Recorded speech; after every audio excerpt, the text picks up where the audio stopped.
مسجد نبوی میں بلال حبشی نے فجر کی اذان دے دی اور حضور ابھی مصلی پہ تھے. کریم فارغ ہوئے. میں نے عرض کی یا رسول اللہ صلی اللہ علیہ وسلم آپ کے تو صدقے اللہ اگلے پچھلوں کے گناہ معاف کرے گا, تو آپ اتنی آہوزاری کیوں فرماتے ہیں؟ آپ تو شفیع ہیں, آپ تو انبیاء کے امام ہیں. تو حضور نے فرمایا عائشہ تم نے گنوایا ہے نا میرے اللہ کی مجھ پر کتنی رحمت ہے. افلا اکونا عبدا شکورا, فرمایا اگر اس نے اتنی نعمتیں دی ہیں تو کیا میں اس کا شکر گزار بندہ نہ بنوں؟ میں شکر گزار بندہ نہ بنوں اس کا؟ پھر اگر اتنی نعمتیں اس نے دی ہیں, مجھے اتنا نوازا ہے, تو پھر میں اس کے سامنے سجدے نہ کروں؟ او میرے بھائی, بڑے قابل فخر لوگ ہیں ہم کہ ہم نبی پاک کے غلام ہیں. ہم قابل فخر ہیں کہ نبی کریم کے غلام ہیں.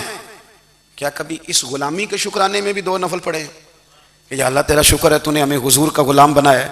یاد رکھیں کہ اپنی روحانی زندگی کو آباد کریں, استغفار پڑھیں, تسبیحات کریں. حضرت عبداللہ ابن عمر رضی اللہ تعالیٰ عنہ حضرت عمر کے صاحبزادے ہیں, مکہ مکرمہ میں ان کی قبر ہے. میں نے جب انہیں پڑھا تو مجھے ان سے بڑا پیار ہو گیا, لیکن آپ کو پتہ ہے وہاں جا کے کسی شخص کا مزار تلاش کرنا یا پوچھنا ایک مشکل کام ہوتا ہے.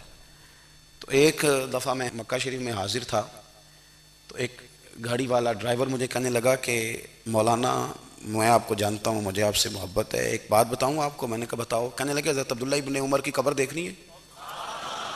میں نے کہا یہ تو نہیں کہہ رہا, یہ کسی نے بندوبست کرایا ہے, یہ اللہ نے تیرے دل میں بات ڈالی ہے, یہ ہو گیا تو لے چل مجھے. حضرت عبداللہ ابن عمر کو نبی پاک نے فرمایا تھا راجل صالح, یہ نیک بندہ ہے, یہ متقی آدمی. حضرت عبداللہ ابن عمر رضی اللہ تعالیٰ عنہ سیدنا فاروق اعظم رضی اللہ تعالیٰ عنہ کے صاحبزادے ہیں, اور ان کی ہمشیرہ سیدہ حفصہ رضی اللہ تعالیٰ عنہ حضور کی زوجہ محترمہ. ایک دن اپنی ہمشیرہ سے کہنے لگے کہ نبی کریم صلی اللہ تعالیٰ علیہ وسلم گھر میں آئے نا, اور اگر حضور غم امت میں پریشان نہ ہوں, طبیعت کو حشاش بشاش دیکھو, تو ذرا پوچھنا تو صحیح حضور کا میرے بارے میں کیا خیال ہے. پوچھنا تو صحیح کہ کریم کی بارگاہ میں میرا کیا مقام ہے, میرے بارے میں حضور کیا فرماتے ہیں. اب بہن کو کام بتائے اور بتائے بھی بھائی, اور پھر بہن وہ کام نہ کرے, یہ تاریخ میں ہوتا نہیں. حضرت عمر فاروق رضی اللہ تعالیٰ عنہ کی صاحبزادی ام المومنین رضی اللہ تعالیٰ عنہ فرماتی ہیں کہ میں تو بس منتظر تھی. انہوں نے تو کہا تھا نا کہ اگر تم حشاش بشاش دیکھو تو بات کرنا, لیکن حضور تشریف لائے, میری باری تھی, میرے گھر تشریف لائے, کھانا پیش کیا, تو فوراً میں نے عرض کی حضور ایک بات پوچھنی تھی. تو حضور نے فرمایا پوچھئے. میں نے عرض کی حضور میرے بھائی عبداللہ ابن عمر کے بارے میں آپ کا کیا خیال ہے؟ نوجوانوں میری بات پہ غور کرنا, میرے بھائی کے بارے میں آپ کا کیا خیال ہے؟ تو نبی کریم صلی اللہ تعالیٰ علیہ وآلہ وسلم نے میری طرف دیکھا, اور پھر حضور زیر لب تھوڑا مسکرائے. اور بریلی کے امام کہتے ہیں کہ حضور مسکرا دیتے تھے نا, تو جو بڑا دکھی ہوتا تھا وہ بھی ہنس پڑتا تھا. اب سوال پیدا ہوتا تھا کہ پھر تو اس مسکراہٹ کے لیے انتظار کرنا پڑتا ہوگا کئی مہینے کہ حضور مسکرائیں تو رونے والے ہنسیں. تو اعلیٰ حضرت فرماتے نہیں, انتظار نہیں کرنا پڑتا, یہ مسکراتے رہنا تو حضور کی عادت ہے. جس کی تسکین سے روتے ہوئے ہنس پڑے, اس تبسم کی عادت پہ لاکھوں سلام. یعنی یہ تو عادت ہے حضور کی مسکراتے رہنا, اس کے لیے انتظار نہیں کرنا پڑتا. بھائیو آپ خیال رکھیں گے, غور کریں گے. حضرت عبداللہ ابن عمر رضی اللہ تعالیٰ عنہ کے بارے میں پوچھا تو سیدہ فرماتی ہیں کہ نبی کریم صلی اللہ تعالیٰ علیہ وسلم نہ زیر لب مسکرائے اور فرمایا حفصہ تیرا بھائی ہے تو اچھا, لیکن میں نے سنا ہے کہ عشاء کی نماز پڑھتا ہے تو فجر تک سویا ہی رہتا ہے. او نوجوانوں, 10 بجے تک سونے کی بات نہیں ہوئی, 9 بجے تک سونے کی بات نہیں ہوئی, 11 بجے اٹھنے کی بات نہیں. حضور فرمانے لگے میں نے سنا ہے کہ عشاء کی نماز پڑھ کے سو جاتا ہے اور فجر تک سویا ہی رہتا ہے. اسے چاہیے کہ تہجد کے وقت اٹھا کرے, اللہ کی بارگاہ میں حاضر ہوا کرے, آہوزاری کرے, سجدے کرے, عبادت کرے. اٹھتا ہے اور فجر میں جا کے اٹھتا ہے. حضرت جناب حفصہ رضی اللہ تعالیٰ عنہ کہتی ہے میں نے جناب عبداللہ ابن عمر کو پیغام دیا اور میں نے کہا میرے جوان بھائی سن. نبی پاک نے فرمایا ہے تو اچھا, پر تہجد میں نہیں اٹھتا, نفل نہیں پڑھتا. او میری ملت کے جوانوں, مزہ نہیں آ جاتا جب ساری دنیا سوئی ہو, ساری دنیا, اور بستر بھی گرم ہو اور نیند بھی پورا غلبہ کر رہی ہو, اور اچانک گھنٹی بجے دماغ میں, آنکھ کھلے, گھڑی پہ نظر پڑے, 3:30 4 بجے کا پیغام گھڑی بتائے, اور کوئی چڑھتی جوانی والا اٹھ کے وضو کرے, اور جب وہ مصلی کھول کے بچھائے تو مدینے والے محبوب کہتے ہیں کہ ہر نماز پہ رب ثواب دیتا ہے, اور جو اٹھ کے تہجد کی نماز پڑھے اسے دیکھ کے تو رب مسکراتا ہے، جو اس کی شان کے لائق ہے، جو اس کی شان کے لائق، وہ مسکراتا ہے، خوش ہوتا ہے کہ میرا بندہ تہجد میں اٹھ گیا، وہ مسکراتا ہے۔ کاش ہماری صبحیں کبھی اپنے مالک کے نام ہو جائیں، کاش کے صبحیں۔ حضرت ابو الحسن رحمۃ اللہ تعالیٰ علیہ حضرت معاذ ابن جبل رضی اللہ تعالیٰ عنہ کے پاس بیٹھا کرتے تھے، فرماتے ہیں ان سے جو پیار بڑھا تو پھر میرا مصلی سے بھی بڑھ گیا۔ تابعی ہیں، فرماتے ہیں صحابی رسول سے محبت ہوئی تو ذکر سے بھی ہو گئی، پھر درود شریف سے بھی ہو گئی، محبت ان سے بڑھی تو پھر اللہ نے مسجد کا پیار بھی بڑھا دیا۔ آپ فرماتے ہیں کہ میری ہر وقت طبیعت چاہتی تھی کہ بس اللہ اللہ کروں، بس اللہ اللہ کروں، بس نہ میں ذرا تھوڑی جان چھڑاؤں لوگوں سے، کوئی 10 منٹ ملے تو میں کوئی 4 نفل پڑھ لوں، میں تھوڑا سا نہ بچوں لوگوں سے، اور مجھے تسبیح ملے تو میں نہ کوئی 400-500 دفعہ استغفار پڑھوں، سبحان اللہ الحمدللہ اللہ اکبر لا حول ولا قوت الا باللہ، میں نہ تسبیحات پڑھوں۔ فرماتے ہیں کہ بچے تھے گھر میں 6-7، غربت تھی، کام ملتا کوئی نہیں تھا، اور میں کام چور نہیں تھا، کام ڈھونڈتا تھا، پر اللہ کی قدرت کے کام نہیں ملتا تھا۔ فرماتے ہیں کہ میں نے ایک دن اپنی اہلیہ سے کہا کہ آج میں پھر جاتا ہوں کام ڈھونڈنے، تو میری بیوی بڑی فرما بردار تھی، پر اس دن نہ غربت کے ہاتھوں تنگ آ کے کہنے لگی آج نانا کوئی تو چیز لے کے آیا، تو مجھ سے بچوں کی بھوک نہیں دیکھی جاتی ہے، سب روگاں دا روگ محمد جس دا نام غریبی، کنڈ بلا کے لنگ جاندے نہیں دوست یار قریبی، آج نہ کچھ لے کے آیا تو میں بچے لے کے میکے چلی جاؤں گی۔ شیخ فرماتے ہیں کہ میں بڑا پریشان گھر سے نکلا، پر میں نے صبح سے لے کے زور تک کام ڈھونڈا، کام ملا کوئی نہیں، تو میرے دل میں خیال آیا چلو کام نہیں ملتا تو اللہ اللہ تو کرے نا، چلو بندوں کی مزدوری نہیں ملتی تو رب کریم کی عبادت ہی کرتے ہیں۔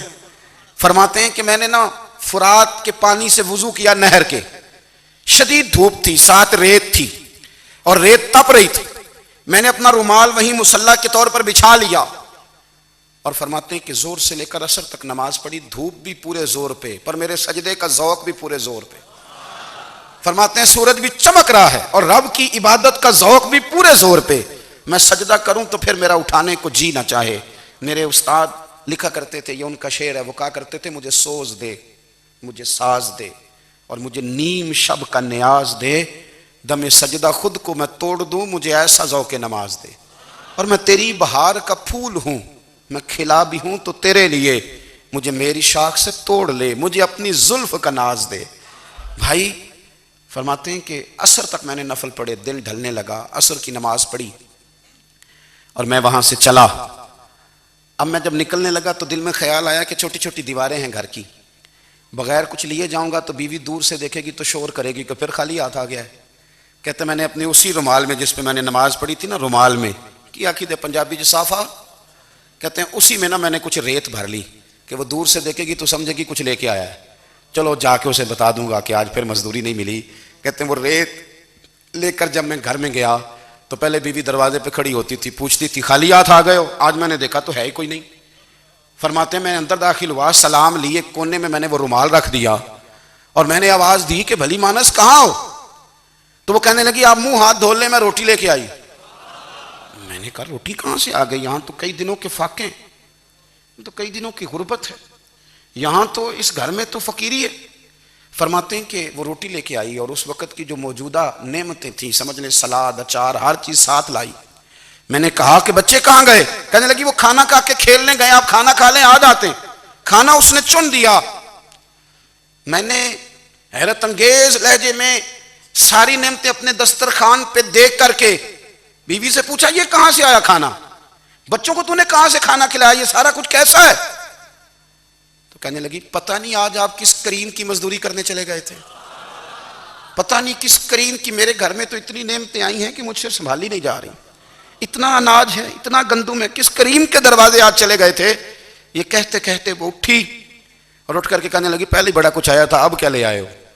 اور جا کر کے نا اس نے وہ ریت والا رومال کھولا، کہنے لگے میں تو لے کے آیا تھا ریت، تو میرے رب نے اسے بھی سونے اور ہیرے بنا دیا تھا۔ جب آپ کی توجہ اللہ کی جانب، میرے نبی پاک صلی اللہ تعالی علیہ وسلم نے فرمایا ہر چیز اپنے رب سے مانگ، ہر چیز مانگ، ہر چیز مانگ۔ یا رسول اللہ کیا کچھ؟ میرے محبوب نے فرمایا تیرے گھر میں نمک بھی ختم ہو جائے تو وہ بھی اپنے رب سے مانگا کر، تو مانگنا وہ تجھے دے گا، تو اس کی بارگاہ میں کشکول طلب دراز تو کرنا۔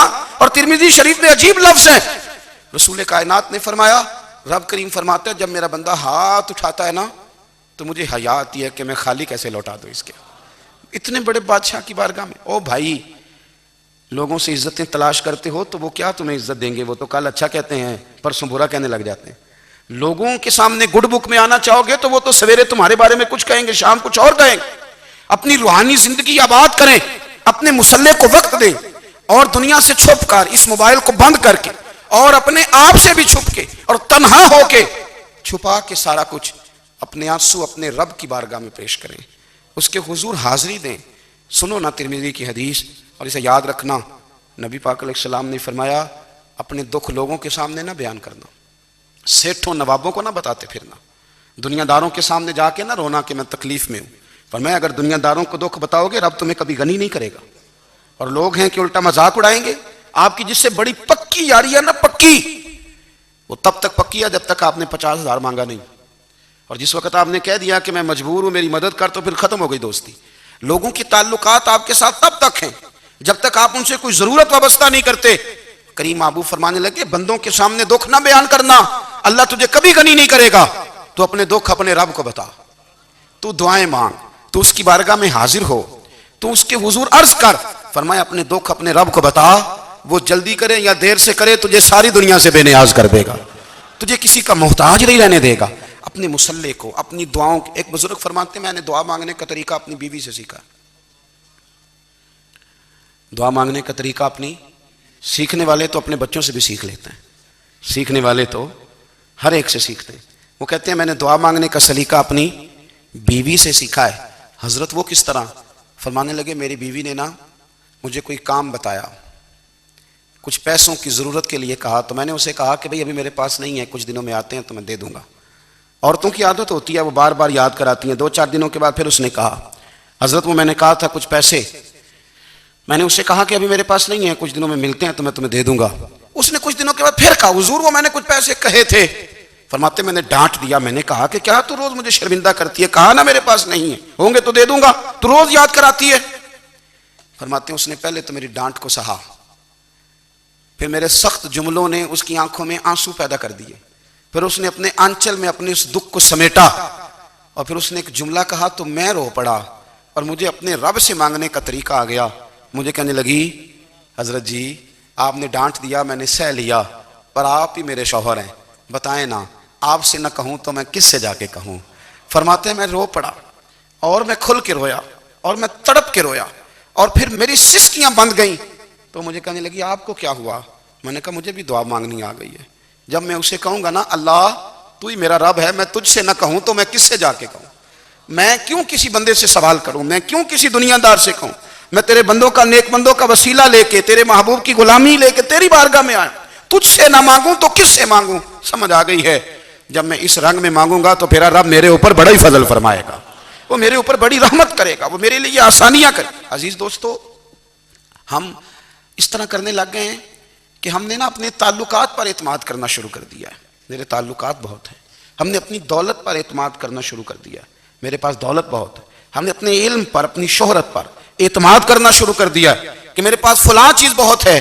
یاد رکھنا جب بے نیاز اپنی صفت بے نیازی دکھاتا ہے تو بڑی بڑی دولتوں والے مجبور نظر آتے ہیں۔ بھائیو جب انسان کا رشتہ اپنے مالک کے ساتھ ہوتا ہے پھر تو غم بھی کچھ نہیں کہتے، پریشانیاں بھی کچھ نہیں کہتی، پھر تو زندگی صبر والی، پھر تو زندگی توکل والی، پھر تو زندگی بھروسے والی، پھر انسان اپنے آپ کو رسوا نہیں کرتا، دنیا داروں سے امیدیں اس کی ختم ہو جاتی، امیدیں اللہ رسول سے لگا لیتا ہے، مضبوط ہو جاتا ہے، مضبوط، طاقتور ہو جاتا ہے، خوددار ہو جاتا ہے، باوقار باعزت ہو جاتا ہے۔ حضرت بہلول دانا رحمۃ اللہ علیہ بیٹھے تھے تو ہارون رشید حج کر کے آ رہا تھا،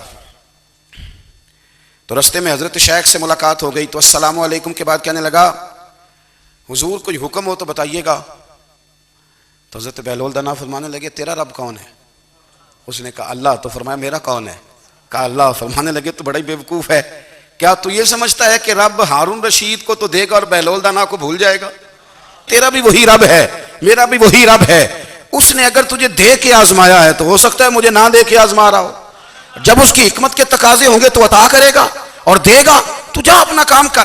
بھائی اپنی روحانی زندگی، اپنی عبادات، اپنے وظائف، اپنے روزمرہ کے معاملات، اپنی دعائیں، اپنا استغفار، دیکھو کوئی مشکل کام تو نہیں، 2 رکوع ہیں سورہ واقعہ کے اگر رات کو پڑھ لی جائے تو میں کس طرح یہ بات بیان کروں کہ تعویذ بانٹنا آسان ہے اور وظیفہ بتانا مشکل ہے؟ سارا دن تعویذ بانٹیں تو لوگ لینے کو تیار ہیں، اور اگر آپ وظیفہ بتائیں تو کہتے ہیں تو مشکل کام ہے۔ او خدا کے بندے، اگر آپ کا تعلق قرآن پاک کے ساتھ مضبوط ہو، قرآن پاک کے ساتھ اگر آپ کا رشتہ ہو، لوگ سفارشیں ڈھونڈتے ہیں نا دنیا میں، کوئی تعلق مل جائے تو میرا کام ہو جائے، دنیا میں اتنا مشکل معاملہ ہے، آخرت میں مجھے بتائیے گا کتنا مشکل معاملہ ہوگا۔ میرے نبی پاک صلی اللہ تعالیٰ علیہ وسلم نے فرمایا جو لوگ سورہ ملک پڑھا کرتے تھے نا، سورہ ملک، یہ سورت ملک قیامت میں ان کی سفارش کرے گی، اور اس طرح کرے گی کہ کہے گی اے اللہ یہاں اس بندے کو جنت میں داخل کر دے یا مجھے قرآن پاک سے علیحدہ کر دے، تو رب فرمائے گا جا اس کا دامن تھام کے اسے جنت تک پہنچایا۔ آپ بات کو سمجھیں، جب آپ کے تعلقات اپنے معاملات کے ساتھ مضبوط ہوں گے، یہ نبی کریم نے وعدہ کیا ہے کہ تو سورت واقعہ پڑھ تیرے گھر میں فاقہ نہیں آئے گا۔ حضرت عبداللہ ابن مسعود رضی اللہ تعالیٰ عنہ بیمار تھے تو حضرت عثمان غنی رضی اللہ تعالیٰ عنہ تیمارداری کے لیے تشریف لے گئے اور جا کر کے کہا کہ آپ بڑے بیمار ہیں، آپ کی بیٹیاں زیادہ ہیں، میں چاہتا ہوں کہ خزانے میں سے کچھ مدد کروں۔ تو سیدنا عبداللہ ابن مسعود رضی اللہ تعالیٰ عنہ اٹھ کے بیٹھ گئے اور کہنے لگے امیر المومنین، اللہ آپ کو میری طرف سے، میری بیٹیوں کی طرف سے بہتر صلہ دے، میری بیٹیوں کو کسی خزانے کی ضرورت نہیں، میں نے انہیں خزانہ دے دیا ہے۔ کہا جناب آپ نے کون سا خزانہ دیا ہے، میں آپ کے مالی معاملات کو جانتا ہوں۔ تو فرمانے لگے امیر المومنین، میرے نبی کریم نے فرمایا ہے جو سورت واقعہ پڑھے اسے کبھی فاقہ نہیں آتا، میں نے بیٹیوں کو یاد کرا دی ہے، یہ خزانہ میں نے انہیں دے دیا ہے۔ وہ سارے والدین سنیں جو بیٹیوں کے لیے پریشان رہتے ہیں۔ حضرت عبداللہ ابن مسعود نصیحت کر رہے ہیں، فرمانے لگے میں نے سورت واقعہ یاد بھی کرا دی ہے، پڑھنے کی عادت بھی ڈال دی ہے۔ حضور نے فرمایا ہے جو سورت واقعہ پڑھے اسے فاقہ نہیں آتا۔ کہنے لگے چاند تو اپنی جگہ چھوڑ سکتا ہے، سورج گر سکتا ہے، تارے ٹوٹ سکتے ہیں، پر مدینے والے رسول کی بات غلط نہیں ہو سکتی۔ حضور نے فرمایا فاقہ نہیں آئے گا تو انشاءاللہ کبھی بھی نہیں آئے گا۔ کرنے کا کام یہ ہے کہ ہم اپنے معاملات، اپنی عبادات، اپنی دعائیں، کبھی 10 منٹ عادت ہو جائے نا دعا مانگنے کی علیحدہ سے رات کو۔ حضور نے فرمایا جو فرض نماز کے بعد دعا مانگے اللہ اس کی قبول کر لیتا ہے۔ نبی پاک صلی اللہ تعالیٰ علیہ وسلم نے فرمایا اللہ مسافر کی دعا قبول فرماتا ہے۔ حضور نے فرمایا اللہ مظلوم کی دعا قبول فرماتا ہے۔ حضور نے فرمایا بیمار سے دعا کراؤ اللہ اس کی دعا قبول فرماتا ہے۔ میرے نبی پاک نے فرمایا ماں باپ جب بھی اولاد کے لیے ہاتھ اٹھائیں، ویسے تو بلے شاہ تو آسمانی اڑ دیا ہی پھڑ دیں، جڑا گھر بیٹھا انہوں بڑھیا ہی نہیں۔ حضور فرمانے لگے ماں باپ جب بھی اولاد کے لیے دعا فرمائیں اللہ ان کی دعا کو قبول کرتا ہے۔ آپ اپنا تعلق بنائیں، دعا کے ساتھ، عبادت کے ساتھ، مصلی کے ساتھ رشتہ بنائیں، استغفار پڑھیں۔ صلاح الدین ایوبی صلیبی جنگوں میں تھے، رات کو مسجد اقصی میں نماز پڑھی تو پریشان تھے۔